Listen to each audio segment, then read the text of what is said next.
The religion of the future will be a cosmic religion. It should transcend personal God and avoid dogma and theology.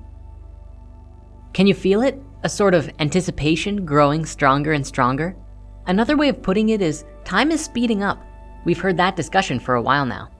I know many people are feeling it, whether it happens while observing world events or perhaps through personal experiences in their own lives. Something big is happening. You can see signs of it all over the world. Technology is rapidly transforming the way that we live our lives. Information of literally every variety is available to us at the touch of a button. We are seeing huge debates and conversations taking place about all manner of subjects, from equality to major global issues. New cryptocurrencies appear to be on the brink of changing the way that we interface with finances and wealth. And while all the while we keep seeing warnings from scientists about global warming and overpopulation, which if things reach some sort of dangerous climax, it has the potential to catapult us into a different way of life very quickly. And with all of these changes, we are actively in the process of discovering something amazing. We are remembering who we are.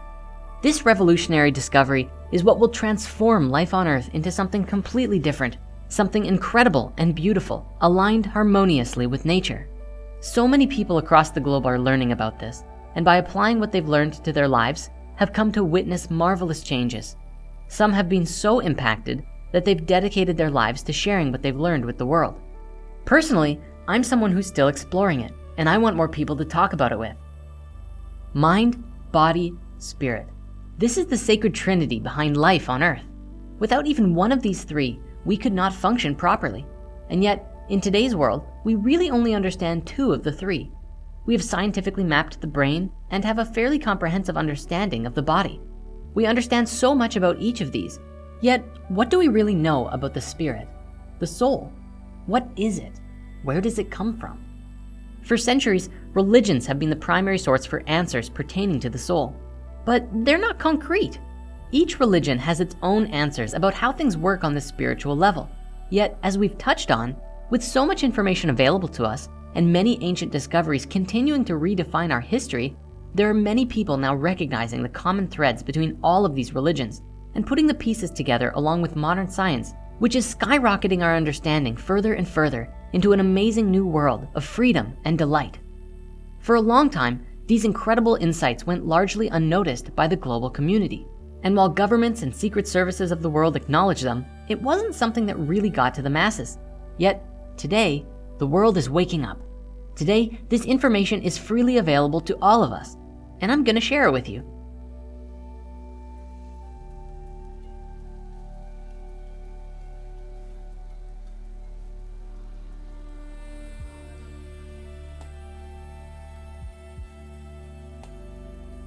Have you ever had a moment where you knew exactly what someone was going to say 2 or 3 seconds before they even started talking? Do you have a shared connection between a loved one or a pet where you can always tell exactly what the other was feeling or what they're thinking of even when they're not really around? What about that curious feeling like you were being watched, only to turn around to see, yak! Yeah, just like that. We've all had experiences like these, at least a few times, some many more than others. There are even a few people who can tap into this experience quite easily. And while generally they're written off as being crazy, maybe we've been mistaken. Perhaps there's genuine validity to the idea of psychic. In the world of science, what do we really know about consciousness? We don't really know what consciousness is or how it works. This is what is sometimes called the hard problem, because there's no obvious explanation for why we should be conscious at all. And it's because of this reason that consciousness studies is one of the most exciting frontier areas of science today. For a long time, scientists believed that thoughts resided purely in the brain, and that was the end of the story. Today, however, we understand a lot more, and there are several individuals and their teams I'd love to give special commendations towards. The first scientist is a man named Dr. Rupert Sheldrake, PhD.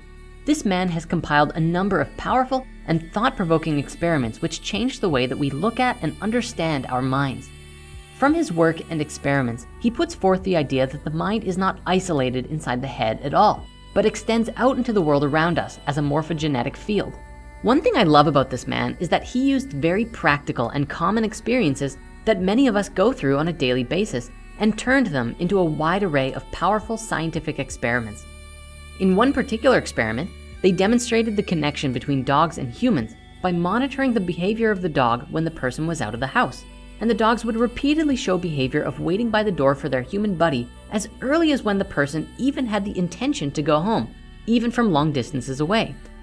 Skeptics are often quick to respond that the dogs are used to hearing familiar car sounds, or they know generally what time their human comes home at.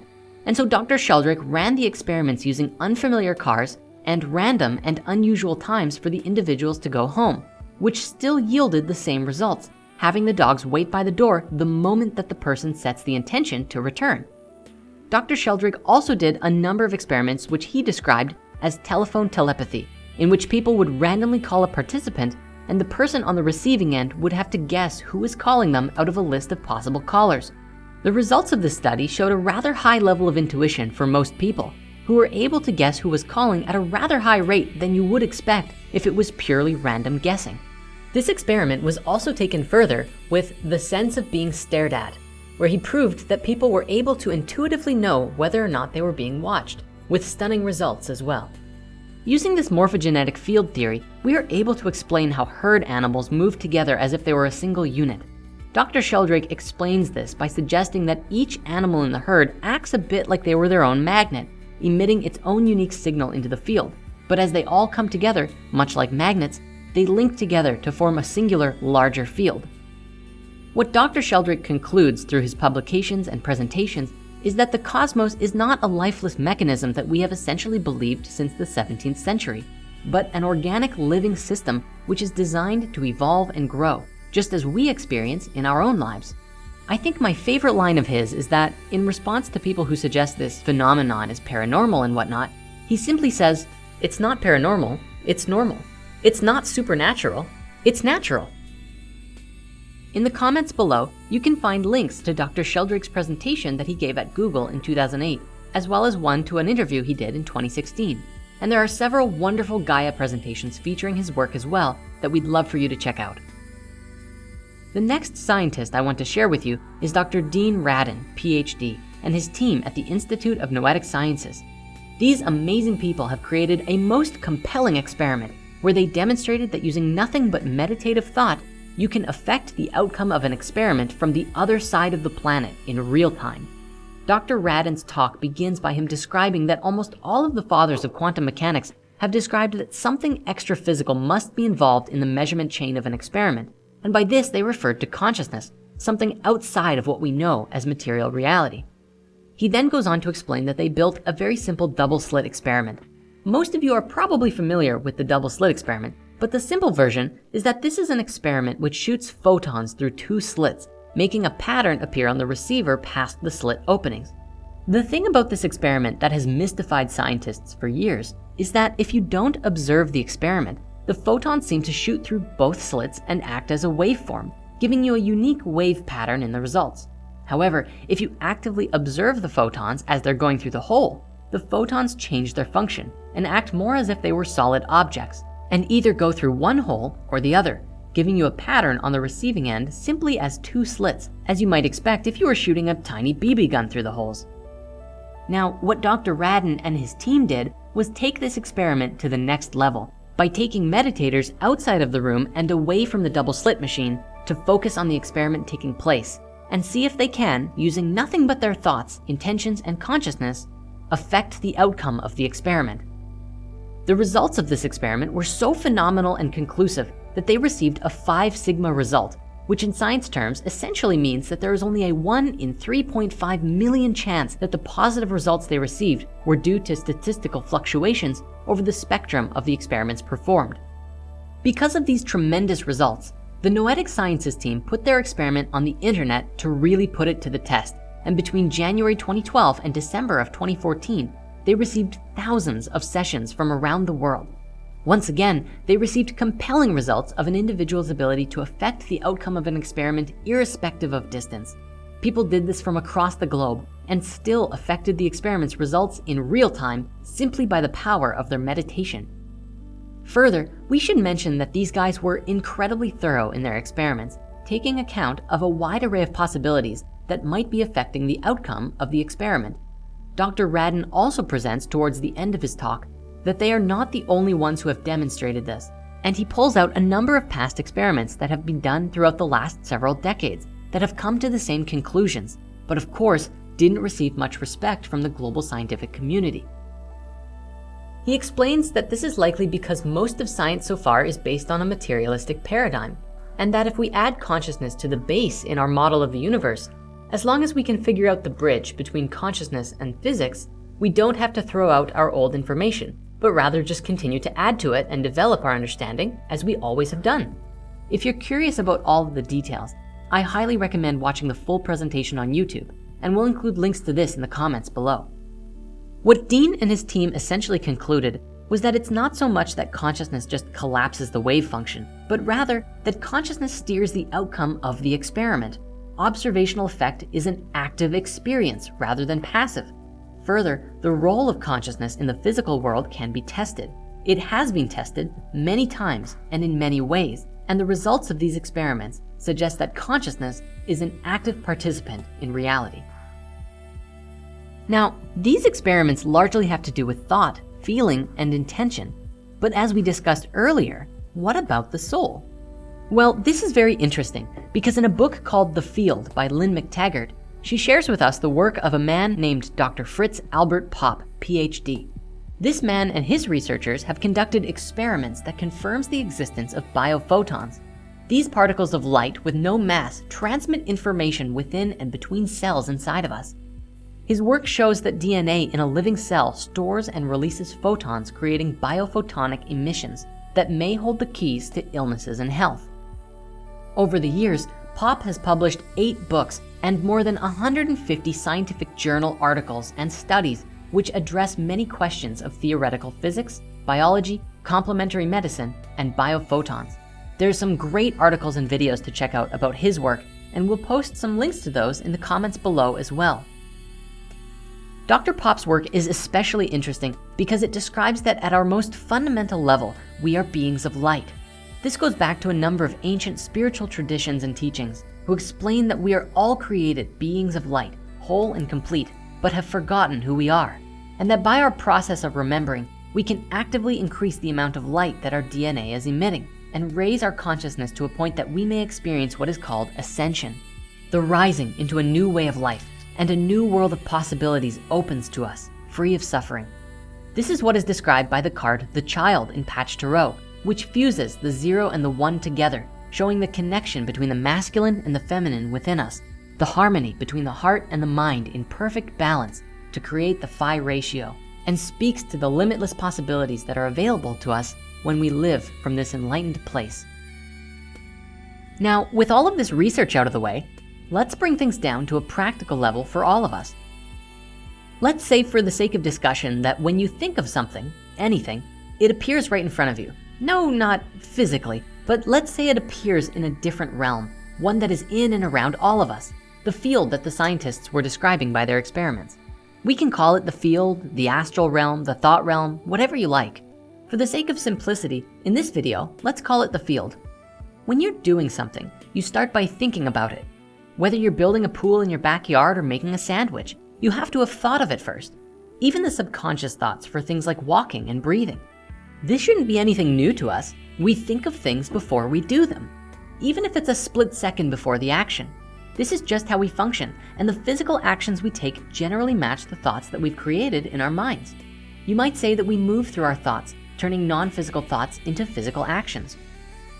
When an inventor gets an idea, this idea can quickly move through all of his colleagues and friends, and this is because ideas and thoughts are spreadable. Multiple people can concentrate upon the same idea at once, allowing the ideas to grow and develop further. This isn't anything strange. Think tanks have existed long into our history. In this scenario, don't think of thoughts as separate, but as a whole that everyone is focusing upon at the same time, and maybe even through time itself. Of course, because we can't physically see this realm of thoughts, we have to use functions like speech and body language in order to communicate them. At least for now, this is how we connect and bridge our thoughts together, through communication. Because of this, we add a bit of our own creation to the mix every time we share something, our own spice, if you will, while still working towards the same common goal. A social gathering is another good example of this at work too. People gather together because they share the same thoughts and emotions as the rest of the people there. even if you're using something that someone else made, which, let's face it, basically every aspect of our lives involves using something that someone else or nature itself produced, you're still creating your own experience for yourself.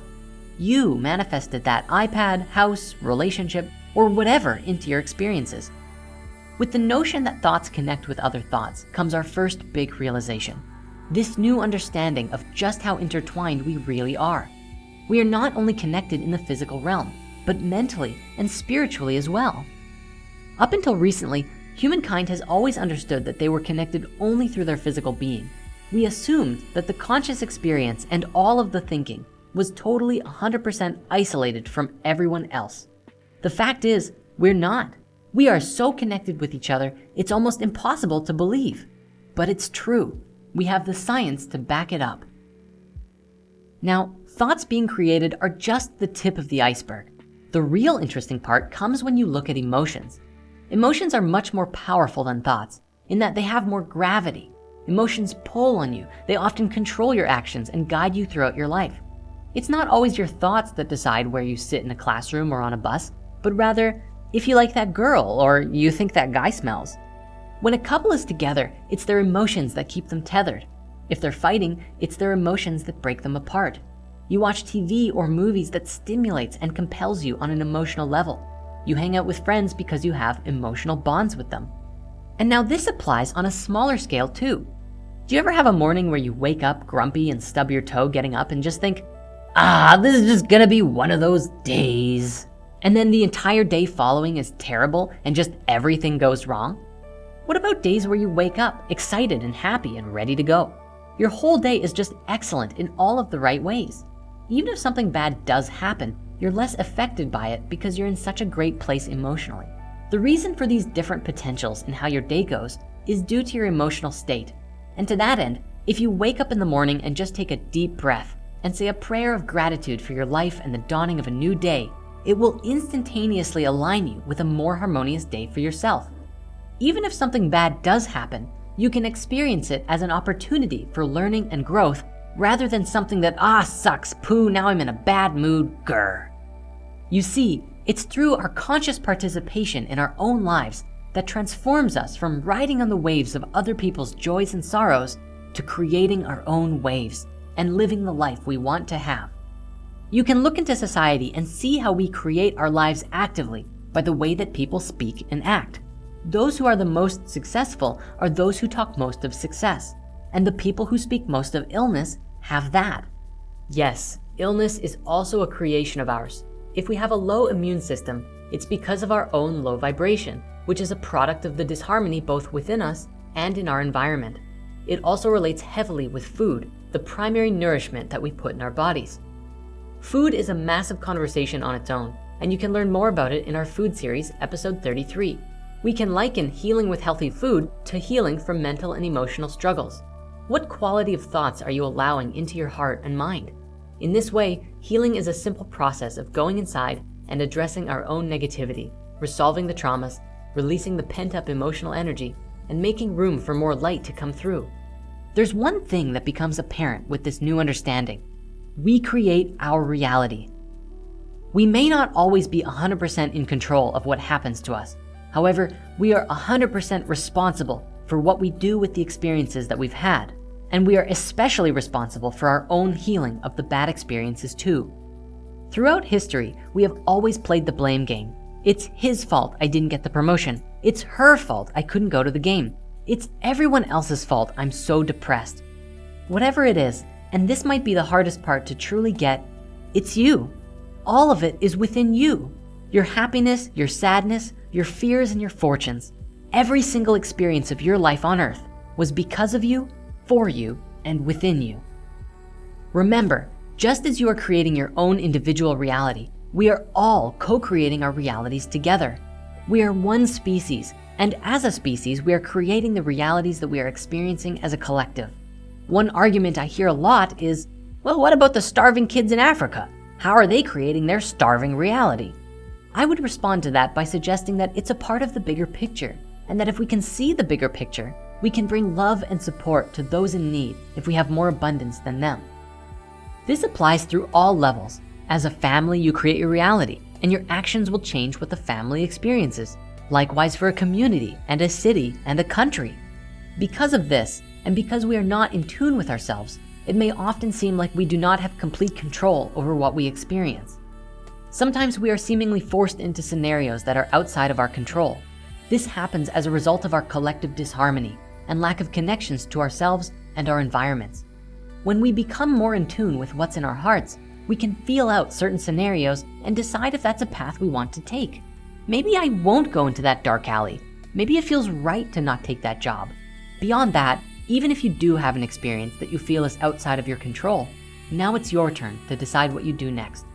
You can allow the experience to get the best of you and drain your energy, or you can decide to take it for what it is, experience it, and keep moving forward, keep growing, keep learning. Every dark cloud has a silver lining, and if you're looking for that silver lining, you'll have a much easier time finding it. Many of us have heard of this thing called the law of attraction, which talks about something similar to this. Across the entire world, people have written in to tell of their amazing stories where they really focused on meeting their heart's desire and then received it through some miracle or synchronicity. This is but a small piece in the vast ocean of the internal world that we're talking about, and it is incredibly real, and you can literally change everything in your life by the power that's inside of you. I know this from my own personal experiences, and it's not hard to find others who have too. One continuous argument I hear from people who deny this whole thing is something like, "You don't just think things and change everything by sitting on your butt." To which I reply, exactly. You never stop moving. Change your mindset and continue on with your life. Cultivate your emotions, focus your thoughts, and move into them physically. Don't let your emotions control you. Pull your thoughts into the physical realm. What can you do to change things? Honestly, just start by being good to yourself. Fill yourself up with the emotion of gratitude for even the smallest things and let it fill you to overflowing. Don't forget to treat yourself once in a while and try to change your perception of your life from what others think is best for you to what you think is best for you. Take a few minutes to sit down and really ask yourself, what do you really want? Of course, at first a lot of people might think of money, wealth, fame, and luxury. And hey, I'm sure those things can be pretty nice. But will they buy you happiness? I guess that depends on you and what you do with it. I found in my experiences that beyond all of those things, what people really want is to be accepted, appreciated, and loved.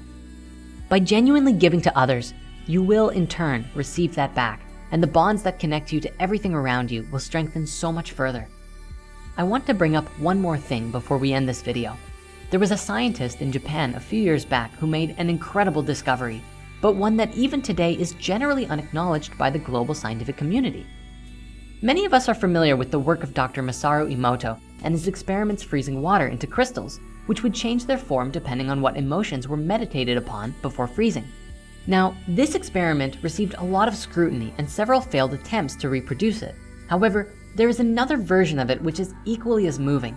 Emoto discovered that by putting words on the side of a jar of rice with water in it, and every day casting either love, hate, or unacknowledgement towards the jar, it would dramatically change the way that the rice fermented.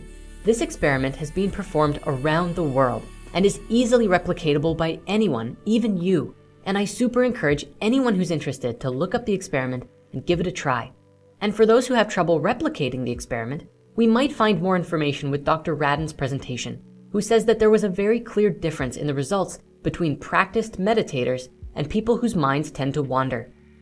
Having a strong mental and emotional resonance will affect the outcome of the experiment significantly. If thoughts and feelings can do this to organic matter, just imagine what they can do to us.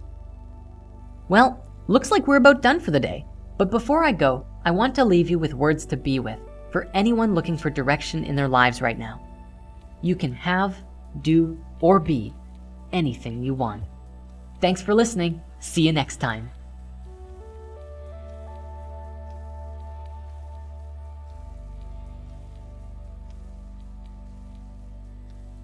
Thank you everyone once again for watching this whole video through. From all of us at Spirit Science, we hope